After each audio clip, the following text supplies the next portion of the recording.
Dan saudara, sore ini kita sudah bersama dengan pakar kesehatan Profesor Chandra Yoga Aditama. Prof. Chandra, selamat sore. Terima kasih sudah bergabung bersama kami. Mengingat situasi yang ada saat ini, ada ratusan siswa yang mengalami keracunan akibat MBG. Catatan Anda seperti apa? Anda menyebut ada 3 titik kritis dalam rantai pasok program MBG. Apa saja ini, Prof? Sebenarnya ada 5 yang saya mau sampaikan dalam waktu singkat ini ya. Nomor 1, mau makan bergizi gratis atau makan apapun juga, yang paling penting harus aman. Tentu makanan itu harus bergizi, barangkali mesti enak. Tapi poin pertama aman. Jadi kalau tidak aman itu jangan diteruskan. Seberapa besar pun gizinya, kalau tidak aman jangan diteruskan. Jadi aman itu yang penting, dan aman inilah yang berhubungan dengan keracunan makanan saat ini. Itu poin pertama. Poin kedua, tadi kan banyak dibicarakan tentang SPPG begini, begitu ya dengan segala masalahnya. Itu memang ada. Tapi saya ingatkan bahwa ada yang namanya rantai keselamatan pangan, food security. Itu bermula dari tanaman atau bahan mentah sampai ke makanan itu jadi. Jadi tidak bisa hanya 1 atau 2 disalahkan, jangan-jangan ada proses di tengahnya. Kalau makan bahan mentahnya tadi sebut-sebut ayamnya misalnya tidak bagus, maka proses berikutnya juga bisa rusak. Misalnya toh bahan mentahnya bagus, kalau waktu membawa truknya berhenti 3 hari gara-gara ada ferry yang macet, bahan bakarannya jadi rusak. Jadi itu faktor kedua. Kemudian bagaimana gudangnya? Katakanlah pemasakannya sudah bagus, apalagi kalau tadi ada masalah tidak ada sertifikat segala macam. Tapi kalau toh bagus sekalipun, dia harus dibawa lagi ke sekolah. Itu juga ada masalah.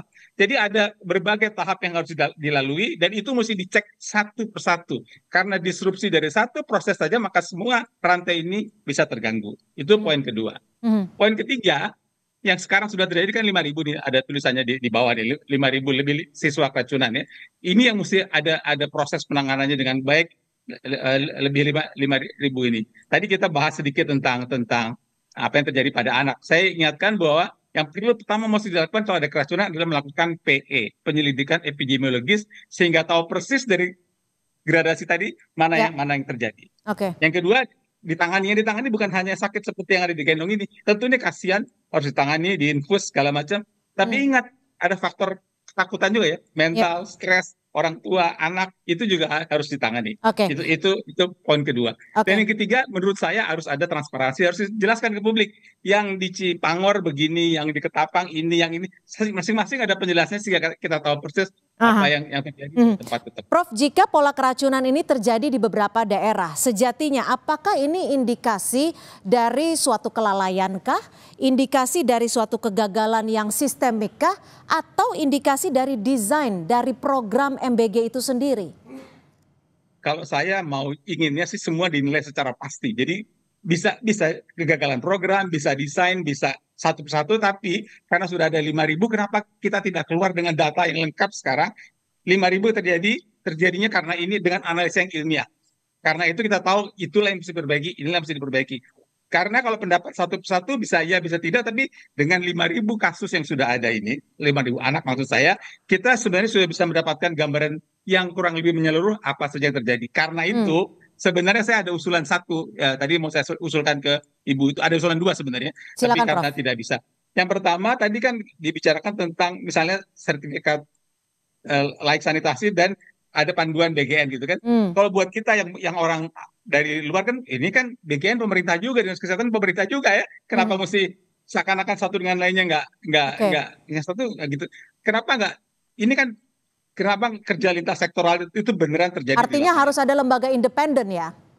Atau lembaga independen boleh, atau mereka kerja sama-sama. Jangan yang satu begini, yang satu begitu, itu akan mengganggu. Itu poin pertama. Poin kedua, sebenarnya ini saatnya sudah untuk melakukan pendekatan ilmiah. Saya usul ada 2 pendekatan ilmiah.